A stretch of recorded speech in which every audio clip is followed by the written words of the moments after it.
What is a verb? Jump, clap, sing, cry, laugh. Verbs are action words. They describe what someone is doing. What are you doing? Drinking. So here children, we are here with the verb, and verb is a word that shows action. Yes, it is eat, walk. Verbs are also called some words which show activity in mind also, like when you are going to think. Yes, think is a verb. Judge.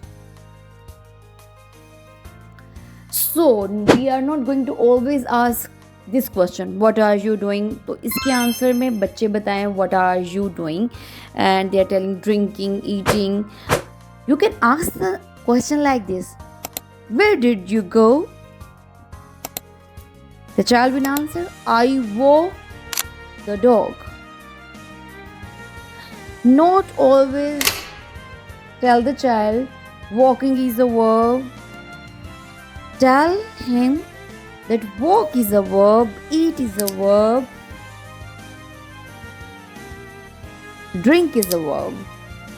So that in the next stage of verb, he will come to know about the past verbs and present verbs, present participle verbs.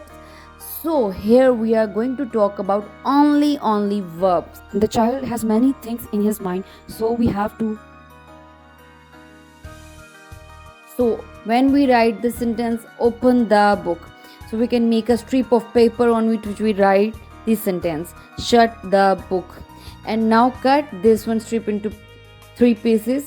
And now child will tell you that open is a verb, the is an article, and the book is a noun. In our previous videos, we have told you about noun, article, adjective, and today we are going to tell that it is we early learners how we will tell them the actions, and we call them verbs. So verbs are action. Verbs are action words. So in Montessori, each part of speech have some specific symbol like verb, adjective, article, and noun. So a child will present them like this: shut, and keep that one a symbol under this one flashcard. The, and we will put the sky blue, small triangle, and with the door he will put black symbol, that is black triangle. So after this we will make the rhyming sound of the that one verb, like jump, stump, lump, dump, plump. So child like the rhyming words a lot. Verbs is the heart of the English language. So this was only stage 1 for our kindergarten with the activities and with the concept. In the next video we will present you how you will tell a child verbs related to the moment, how you will tell the child verbs related to sense. Thanks for watching, dear friends. Don't forget to tap subscribe, hit like, and share this video with your buddies. Stay tuned with Creative Kids.